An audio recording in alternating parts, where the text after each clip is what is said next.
I'm a faithful. I am a faithful. I am 100% a faithful. I'm a traitor. Oh, of course, it's the murder show that's gripped the nation. The Traitors reaches its final episode tonight, where the faithfuls will have one last chance of getting rid of those pesky traitors in a bid to win a massive cash prize. Do it. We're about to hear some hot traitors gossip from two stars of the show, but let's see the moment Paul was banished from the castle. We're joined, obviously, by Paul Gorton, last year's winning faithful, Meryl Williams as well. Lovely to see you both. Thank you. Firstly, what's it been like, Paul? It's just that I'm on a different planet at the moment. I'm walking around, people are recognising you. The show's obviously going through the roof, better than what I think anyone could have ever expected. And I've played a small part of that, so I feel really proud of everything that I'm watching back. It's just incredible, because you, for both of you, had to keep it a secret, didn't you, for however many months? Well, you just go back into normal life. I've got a little boy, partner, job, all that stuff, so I just locked it away in a box and just thought, that's great coming up, but for now I need to Go back to life. Go back to normal life. And what was going back for you like, Meryl? Really hard, because obviously I'd won the show. Yeah. And then I had to come back to working a normal 9 to 5. And then have to say nothing. And I've been away for a month, but I'd just been away and just on a holiday. And then I was like, oh my God, I've just won this BBC show. Can't tell anyone. And plus, because the Traitors hadn't been released yet. Yes, no one knew. Yeah, no one knew. So if you were to say, oh, I was on the Traitors, but I couldn't say what happened. But with us, we had no one, if I said I was on the Traitors, no one knew what it was. Yeah, of course. So it was kind of like that aspect, and also it was a new concept as well. I didn't know if it'd be so well received as it has, so it was quite nerve-wracking when it was coming out. I was like, what did you say, Paul, to your friends? Did you say you were going on a TV show? Did people know what you were doing? No, so I made a big mistake as well. So I didn't tell anybody, except for my partner and my family and work. So all of the football lads were like, he's disappeared for 3 weeks, and they were messaging my missus saying, is Paul okay? We've not heard from him. I didn't plant a seed to say... Oh, you need to like come up with a cover story. Yeah, so my other half, good enough, maybe it runs in the family, she messaged them saying he's on a work trip and he's took his work phone and he's left his personal phone at home. That's why he's not... Because my WhatsApp was last seen ages ago. Yeah. What a wicked web you weave. Yeah. I know. Steve, right? How was it when you got that tap on the shoulder and then you were the... Was it? Oh, my God. And I was so cross at the start at Claudia because she does laps. Yeah. And I didn't know this, so I thought when she walked past me and I heard the footsteps go, I'm not going to be a traitor. And I really wanted to be a traitor. But when she came back again, it wasn't a tap, it was like a pinch.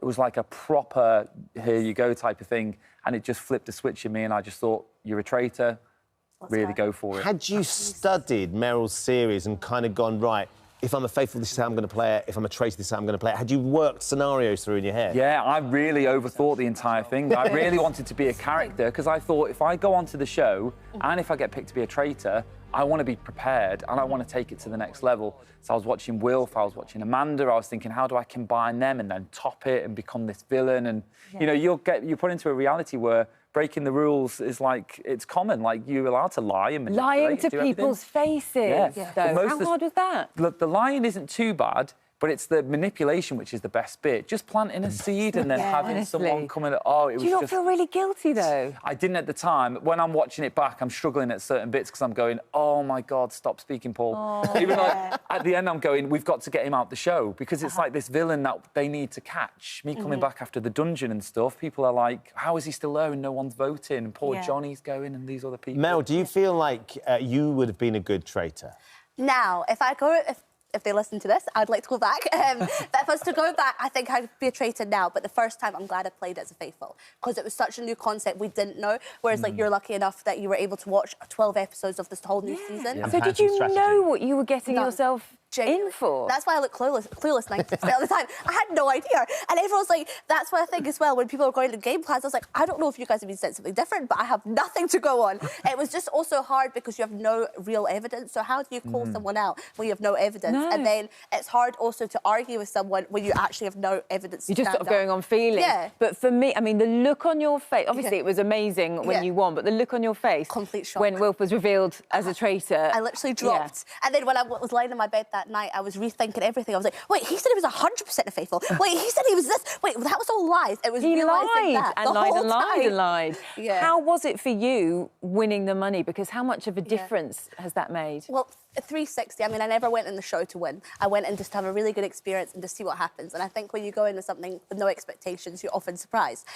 But the show has completely changed my life. I mean, I quit my normal 9-to-5 job in December after the show aired. I'm now working social media kind of things, and I'd love to go into TV, as I said. But just 360, and it's amazing, even being recognised. You know, I'm walking my dogs, my dog walking clothes, and someone's like, "Oh, Meryl from the train." Like, oh yes, it's just so good, and it's such a well-received show as well, which is really, really, really good. Where's the strangest place, Paul, that you've been recognised so far? Oh, but just wherever I am. I got papped the other day. Did you? Next to where I live, and I'm in the paper. I look terrible, so the next day I went and bought a coat. So I look nice. So I just thought I look like, you know, pap coat. I'm all scruffy. Have you been papped? Have you seen? You're in the papers today. I don't know if you spotted this. No, We've got a picture of it. It's in the Sun. They've got lookalike of the week, and you have made an appearance. Okay. With lookalike of Ali the week. Ross's column. Someone has written in to say that you look like Vincent van Gogh. Self-paint portrait there. I mean, I can't argue against it. Do I have to go? Yeah. Very good. There you are. I'm like Vincent van Gorton. That's who I could be. There we go. So, look, let's talk a little about some of those moments in there. The funeral. Oh. I mean, the funeral, it strikes me that all of you are having such fun making the show. Yeah. But what was that like? It's the extremes of whatever feeling that you can feel. So if you're sad, you're extremely sad. If you're happy, you're extremely happy. And it was just magnificent. The production behind it, the fact that it's Diane, she gets a whole episode dedicated to her going. Everyone else that's murdered just, you know, just disappear.